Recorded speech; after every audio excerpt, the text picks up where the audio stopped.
بسم اللہ الرحمن الرحیم الحمدللہ رب العالمین والصلاة والسلام علی سید المرسلین وعلی آلہ وصحبہ اجمعین۔ درس حدیث میں آج ہم پڑھیں گے باب الامر بالمعروف والنہی عن المنکر، نیکی کا حکم دینا اور برائی سے روکنا۔ تو یہ وہ موضوع ہے جو کہ قرآن کریم میں اللہ تعالیٰ نے کثرت سے ذکر فرمایا ہے، بار بار ذکر فرمایا ہے، اور اسی کی اہمیت کے خاطر اس کا اتنا تذکرہ آیا ہے، اور یہی فرمائے کہ وَلْتَكُن مِّنكُمْ أُمَّةٌ يَدْعُونَ إِلَى الْخَيْرِ وَيَأْمُرُونَ بِالْمَعْرُوفِ وَيَنْهَوْنَ عَنِ الْمُنكَرِ وَأُولَٰئِكَ هُمُ الْمُفْلِحُونَ۔ اور تم میں سے ایک جماعت ہونی چاہیے جو نیکی و بھلائی کی طرف بلائے لوگوں کو، نیکی کا حکم دے اور برائی سے روکے، اور یہی لوگ کامیاب ہونے والے ہیں۔ اور ایک اور جگہ یوں فرمایا سورہ آل عمران میں ہی ہے کہ کنتم خیر امت اخرجت للناس تأمرون بالمعروف وتنہون عن المنکر، کہ تم بہترین امت ہو جنہیں لوگوں کی ہدایت کے لیے نکالا گیا، تم نیکی کا حکم دیتے ہو اور برائی سے روکتے ہو۔ اس طرح اور بھی بے شمار مقامات ہیں جہاں پہ اللہ تعالیٰ نے قرآن کریم میں اسی کا حکم دیا اور اسی کے بارے میں تاکید فرمائی۔ آئیے احادیث میں دیکھتے ہیں۔ پہلی حدیث ہے ابو سعید خدری رضی اللہ تعالیٰ عنہ کی، فرماتے ہیں کہ میں نے رسول اللہ صلی اللہ علیہ وسلم سے سنا ہے کہ آپ نے فرمایا کہ من رأى منکم منکرا فلیغیرہ بیدہ فإن لم یستطع فبلسانہ فإن لم یستطع فبقلبہ وذلک اضعف الایمان۔ تو ترجمہ یہ ہے کہ آپ نے فرمایا کہ تم میں سے جو شخص کسی برائی کو ہوتا ہوا دیکھے تو اسے اپنے ہاتھ سے بدل دے، یعنی روک دے۔ اگر وہ ہاتھ سے روکنے کی استطاعت نہیں رکھتا تو زبان سے اس برائی کی وضاحت کرے، لوگوں کو بتائے۔ اگر وہ اس کی بھی استطاعت نہیں رکھتا تو پھر اپنے دل میں اسے برا ڈالے، اور یہ ایمان کا کمزور ترین درجہ ہے۔ تو تغییر منکر کے حوالے سے یہ حدیث اصل اور بنیاد کی حیثیت رکھتی ہے، بنیادی بات ہے جو کہ آپ نے فرما دی ہے۔ اسی لیے اہل علم نے اسے ان احادیث میں شمار کیا ہے جس پر دین کا مدار ہے، حتیٰ کہ بعض نے کہا یہ تو حدیث نصف شریعت ہے، بلکہ بعض نے کہا کہ تو مکمل اسلام ہے، کیونکہ اسلام میں معروف ہیں جنہیں بجا لانا ہے اور ان پر عمل کرنا ہے، ان کا حکم دینا واجب ہے، اور یا منکرات ہیں جن سے روکنے کا حکم دیا گیا ہے۔ تو لہذا پھر ہمیں چاہیے، پہلی بات یہ ہم یہی سمجھ آتی ہے کہ تمام ممکنہ وسائل کو بروئے کار لاتے ہوئے برائی کو روکنا واجب ہے، کوشش پوری کرنی چاہیے۔ اور اس کے بعد جو پھر آپ نے تغییر منکر کے مراتب بیان کر دیے ہیں کہ اگر ایک وہ شخص جو کہ اپنے ہاتھ سے تبدیلی لانے کا حق رکھتا ہے، اس کے پاس اس کی پوری طرح صلاحیت موجود ہے، تو اس کو پھر ہاتھ سے بدلنا چاہیے۔ جیسے کہ حکام ہوتے ہیں، حکمران ہوتے ہیں، یا گھر میں جیسے ایک شخص ہوتا ہے اپنے، وہ حاکم ہوتا ہے تو وہ اپنے ہاتھ سے اس کی تبدیلی کر سکتا ہے۔ اور اگر وہ ایسا نہیں ہے تو پھر اس کو اگر وہ ہاتھ سے بدلے گا تو اس سے اور بڑا فتنہ پیدا ہو سکتا ہے، جیسے کہ بعض لوگ بغیر سوچے سمجھے اس قسم کی باتیں کر ڈالتے ہیں،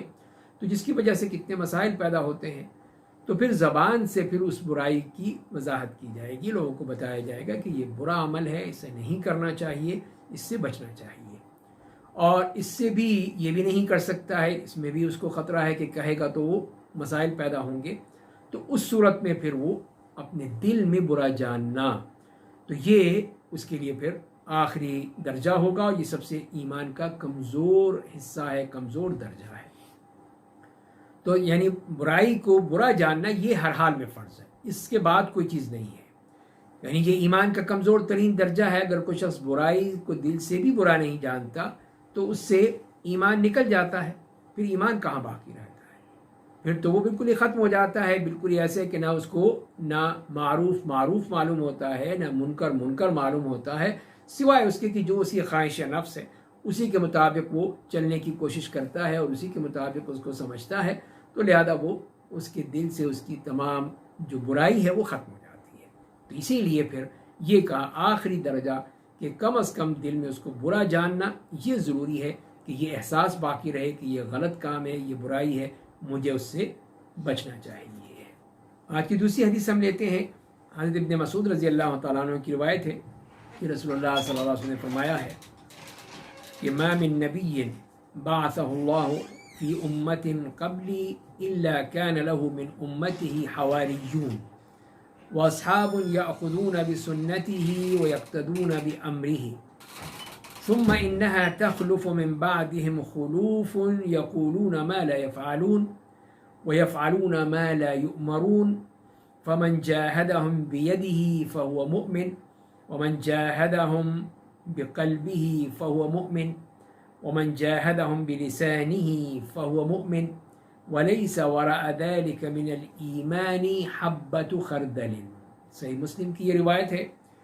اور جس میں حضرت ابن مسعود یہ روایت کرتے ہوئے فرماتے ہیں کہ رسول اللہ صلی اللہ علیہ وسلم نے فرمایا ہے کہ اللہ تعالیٰ نے مجھ سے پہلے جو نبی بھی بھیجا اس کی امت میں اس کے حواری اور ساتھی تھے جو اس کی سنت پر عمل اور اس کے حکم کی اقتداء کیا کرتے تھے. پھر ان کے بعد ایسے ناخلف پیدا ہوئے جو ایسی باتیں کہتے جو وہ کرتے نہیں تھے، اور وہ ایسے کام کرتے تھے جن کا انہیں حکم نہیں دیا گیا تھا. پس جو شخص اپنے ہاتھ سے ان کے ساتھ جہاد کرے گا وہ مومن ہے، اور جو شخص اپنے دل سے ان کے ساتھ جہاد کرے گا وہ مومن ہے، اور جو شخص اپنی زبان سے ان کے ساتھ جہاد کرے گا وہ مومن ہے، اور اس کے بعد رائی کے دانے کے برابر بھی ایمان نہیں ہے. تو یہاں پر بھی ہم دیکھتے ہیں کہ اس حدیث میں بھی پچھلی حدیث کی طرح ہی باتیں کہی گئی ہیں، اور یہ بتایا گیا ہے کہ ان لوگوں کے خاص طور پہ جو کہ اس قسم کی بات کرتے ہیں، جو کہی جاتی ہیں وہ کرتے نہیں ہیں، اور جو کرتے ہیں جس کا انہیں حکم نہیں دیا گیا ہے، تو یہی لوگ جو ہیں جو غلط کام کرتے ہیں، تو ان کی یہ ہمیں یہ کہا گیا. تو لہذا ہم اس حدیث سے جو بات معلوم ہوئی کہ اللہ تعالیٰ نے اپنے انبیاء کرام کو ایسے ساتھی اور ساتھی میسر کرتا ہے، فراہم کرتا ہے، جو ان کے بعد ان کے وظیفہ رسالت کو ادا کرتے ہیں، لے کر چلتے ہیں آگے، پھر وہی کام آگے بڑھتا ہے. تو امت میں سے جو شخص نجات چاہتا ہے اس کے لیے لازمی ہے کہ وہ دعوت اللہ میں انبیاء کرام کے منہج کی پیروی کرے، تو اسی میں کامیابی ہے. تو ہم دعوت و تبلیغ کے لیے نکلتے ہیں، لیکن جو اصل منہج وہ انبیاء کرام کا منہج ہے. وہ ایک جگہ جب بیٹھ جاتے تھے، ایک جگہ پہ، ایک بستی میں، ایک علاقے میں، اور وہیں بیٹھ کے انہوں نے دعوت کا کام کیا، لوگوں کو دین کی طرف بلایا اور لوگوں کو سمجھایا کہ دین کیا ہے. اور انبیاء کرام علیہ السلام کے بعد جو بہترین لوگ ان کے صحابی ہوتے ہیں، ان کے مخلص ساتھی ہوتے ہیں، پھر ان کے بعد والے، پھر ان کے بعد آنے والے، اور اس طرح یہ زمانہ بدلتا رہتا ہے، طویل ہو جاتا ہے، لوگ سنتیں چھوڑتے چلے جاتے ہیں، خواہشات کی پیروی شروع کر دیتے ہیں، دین میں نئی نئی بدعتیں جاری کر لیتے ہیں. تو یہ اس طرح پھر وہ دین سے دوری ہوتی چلی جاتی ہے. تو خاص طور پہ نبی کریم صلی اللہ علیہ وسلم کی اس دنیا سے جانے کے بعد اب ظاہر کوئی نبی نہیں آئے گا، اب وہ نبوت کا دروازہ بند ہو چکا ہے، آپ خاتم النبیین ہیں. تو اب اس کے بعد اس عمل کو لے کر کون چلے گا؟ وہی آپ کے صحابہ کرام تھے، اس کے بعد تابعین آئے، اتباع التابعین آئے، اور یہ سلسلہ جو ہے وہ چلتا چلے گا. اور ساتھ ساتھ یہ بھی ہوا کہ لوگوں میں اس قسم کی برائیاں بڑھتی چلی گئیں، بدعات اور خرافات کا اضافہ ہوتا چلا گیا. تو لہذا پھر ان کو منع کرنا، ان کو حکم دینا، نیکی کا برائی سے روکنا، یہ پھر ہر شخص کا معاملہ ہے. تو جو عبداللہ ابن مسعود نے کہا کہ جو شخص معروف و منکر کو دل سے بھی اچھا اور برا نہ سمجھے تو وہ تو ہلاک ہو گیا، برباد ہو گیا، تباہ ہو گیا. تو اسی لیے پھر ہمیں اس بات کی تاکید کی گئی کہ تمہیں اس کو کرنا ہے اسی 3 طریقوں سے جو مراتب بیان کیے گئے ہیں، کہ اپنے ہاتھ سے، اور اگر نہیں کر سکتے تو زبان سے، اگر نہیں کر سکتے تو دل سے، اور اس کے بعد پھر کوئی ایمان کا درجہ باقی نہیں رہتا، یعنی برباد ہو گیا شخص. جیسے کہ ہم نے عرض کیا کہ وہ پھر کسی طور پہ بھی کام نہیں آ سکتا ہے. وہی اس کی بربادی کا معاملہ ہے کہ اس نے اس بات کو سمجھا ہی نہیں کہ اصل حقیقت کیا ہے اور اس کو کیا کرنا چاہیے تھا. بس ایک اپنی خواہشات ہیں، اس کے مطابق ہر طرح سے زندگی گزارنا، کھانے پینے، عیاشی میں، تو یہی چیز جو ہے وہ بربادی لے کر آتی ہے. آج کی تیسری حدیث ہم دیکھتے ہیں، نعمان ابن بشیر رضی اللہ تعالیٰ عنہ کی ہے کہ وہ نبی کریم صلی اللہ علیہ وسلم سے روایت کرتے ہوئے فرماتے ہیں کہ آپ نے فرمایا کہ مثل القائم فی حدود اللہ والواقع فيها كمثل قوم استهموا على سفينة فصار بعضهم أعلاها وبعضهم أسفلها وَكَانَ الَّذِينَ فِي أَسْفَلِهَا إِذَا اسْتَقَوْا مِنَ الْمَاءِ مَرُّوا عَلَى مَنْ فَوْقَهُمْ فَقَالُوا لَوْ أَنَّا خَرَقْنَا فِي نَصِيبِنَا خَرْقًا وَلَمْ نُؤْذِ مَنْ فَوْقَنَا فَإِنْ تَرَكُوهُمْ وَمَا أَرَادُوا هَلَكُوا جَمِيعًا وَإِنْ أَخَذُوا عَلَى أَيْدِيهِمْ نَجَوْا وَنَجَوْا جَمِيعًا۔ صحیح بخاری کی یہ حدیث جو حضرت نعمان ابن بشیر رضی اللہ تعالیٰ عنہ سے روایت ہے کہ نبی کریم صلی اللہ علیہ وسلم نے فرمایا ہے کہ اس شخص کی مثال جو اللہ تعالیٰ کی حدود کو قائم کرنے والا ہے اور اس شخص کی مثال جو ان حدود میں مبتلا ہونے والا ہے ان لوگوں کی طرح ہے جنہوں نے کشتی کے اوپر اور نیچے والے حصوں کے بارے میں قرآن اندازی کی،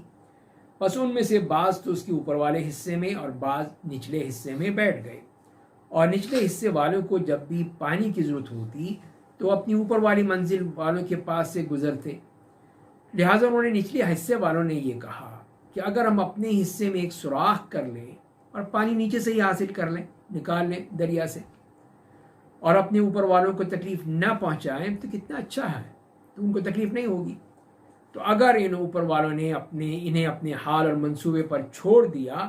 تو سب کے سب ہلاک ہو جائیں گے، اگر وہ ان کے ہاتھوں کو پکڑ لیں گے تو وہ خود بھی اور باقی سب بھی بچ جائیں گے۔